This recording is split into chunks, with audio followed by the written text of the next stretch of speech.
నగరంలో వినాయక చవితి నవరాత్రి పూజలు కన్నుల పండుగగా జరుగుతున్నాయి. అందులో భాగంగా స్థానిక వినాయక సాగర్లో వెలిసిన శ్రీ సంకల్ప సిద్ధి వినాయక స్వామి ఆలయంలో ఉదయం స్వామివారికి అభిషేకాలు నిర్వహించి సుగంధ పరిమళ పుష్పాలతో శోభాయమానంగా అలంకరించారు.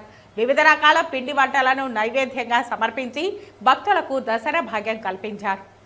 ఇందులో భాగంగా స్థానిక వినాయక సాగర్లో వెలిసిన శ్రీ సంకల్ప సిద్ధి వినాయక స్వామి ఆలయంలో ఉదయం స్వామివారికి అభిషేకాలు నిర్వహించి సుగంధ పరిమళ పుష్పాలతో శోభాయమానంగా అలంకరించారు.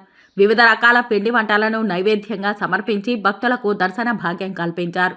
అనంతరం వినాయక సాగర్ మెయిన్ గేట్ వద్ద కస్బా పద్మనాభం ఆధ్వర్యంలో 500 మంది భక్తులకు అన్నదాన కార్యక్రమాన్ని నిర్వహించారు.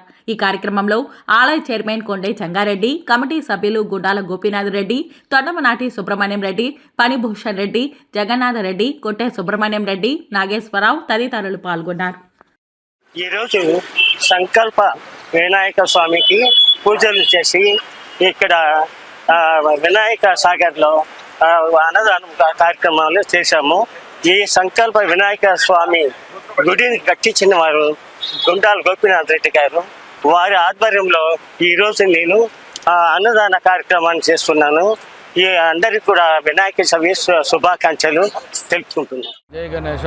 వినాయక చవితి పర్వదినం తర్వాత 6వ రోజు ఈరోజు ఇక్కడ మన వినాయక సాగర్లోని సంకల్ప వరసిద్ధి వినాయక స్వామి దేవాలయంలో వినాయక చవితిని పురస్కరించిన 9 రోజులు నవరాత్రి ఉత్సవాలు జరుగుతున్నాయి. దానిలో భాగంగా ఈరోజు 6వ రోజు ఉదయమే స్వామివారికి ప్రత్యేక అభిషేక పూజలు చేసి తదనంతరం పద్మనాభ ఇంటర్నేషనల్ అకాడమీ కస్బా పద్మనాభం గారు ఆధ్వర్యంలో ఈరోజు అన్నప్రసాదాలు వినాయక సాగర్ దగ్గర భక్తులకు వితరణ చేశాము.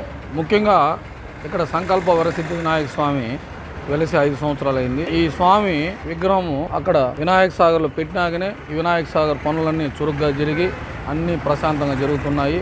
ప్రతి వినాయక చవితి కూడా నిమజ్జనాలు కూడా ఇక్కడ ప్రత్యేకమైన పాండ్ రెడీ చేసి ఆ మంచి నీటితోనే ఈ విగ్రహాలని నిమజ్జనం చేస్తున్నారు. ప్రశాంత వాతావరణంలో ఎటువంటి ఆటంకం జరగకుండా ప్రతి సంవత్సరం అంగరంగ వైభవంగా నిమజ్జనాలు జరుగుతుంది.